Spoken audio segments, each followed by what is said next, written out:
It was about 1:30, and we started talking about the good old days, making hay and different things.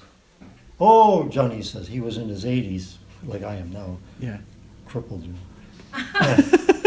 He was in his 80s, and he bought up a pack of shingles and was talking about, say, when I was a young lad, 19 years old, he lived down just the next farm over.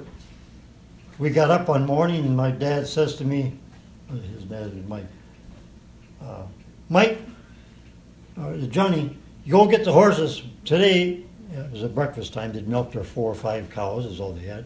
Today we got to go over to Sauk and get a load of grist. They would grind corn and oats together, and that's what you fed your animals or cows, whatever you did, see, your chickens. Okay, so we did. Got the horses out, put them on the wagon, and the wagon, if you know what it looks like, it's about that wide, and sides about that high. So you'd put corn and oats in there, see?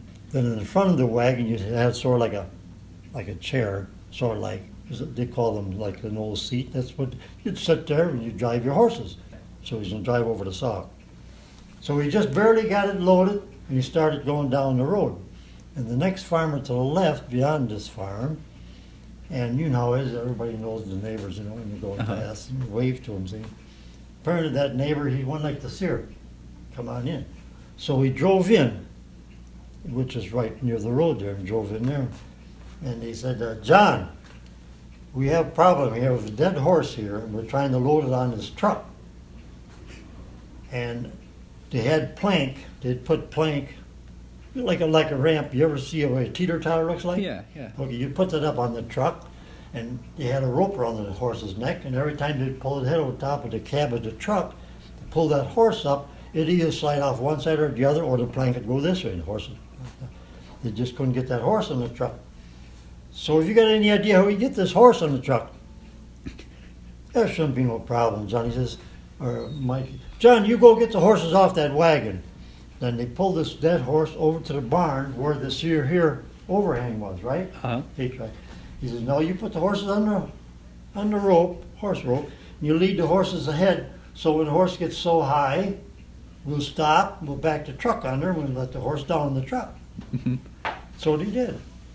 Johnny says, I was the one to lead the horses. So he led the horses ahead, see? But animals, if you know animals, when a dead horse or a cow moves, it's spooked. So when he's leading the horses ahead, they saw that horse move, they took off. He couldn't hold them. They just took off. That old horse, now a dead horse in the haymow. And the thing was dead for a few days already. Now how do you get it out of the hay barn? Stink, he says. We had to get up there with hacksaws to cut the bones, because them bones are hard. Had to cut the legs off first and whatnot, so they could roll the guts and stuff. So they took some boards off the barn, so we rolled it out into the, So that's the story of a dead horse. Let me tell you, we laughed so much that day, I'm surprised you got any shingles nailed. I'm not kidding you. We laughed so much, it's unreal. And it's a true story. Yeah. Johnny Mitchell, yeah, they're nice people. With a dead horse in the haymow. And they just took off and horse up. My brother, I know, we used to always cultivate corn, and I don't know if you know where Wolford lived there. Anyway, they'd farm us on the next road over and around the back side. One row cultivator, and you had to cultivate corn. You'd move your lever so you'd go this way. In case we used the same horses, but some of the rows were crooked. So whatever. Anyway, so at noon you'd be done cultivating, you'd go home for dinner. So you, instead of running that cultivator all the way home, because that was steel wheels and it was like riding, it's something else.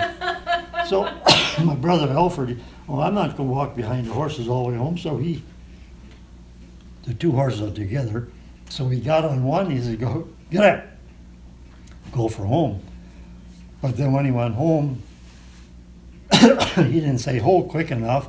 He got to the barn door, and he, of course, the horse kept right on going and wiped him right off the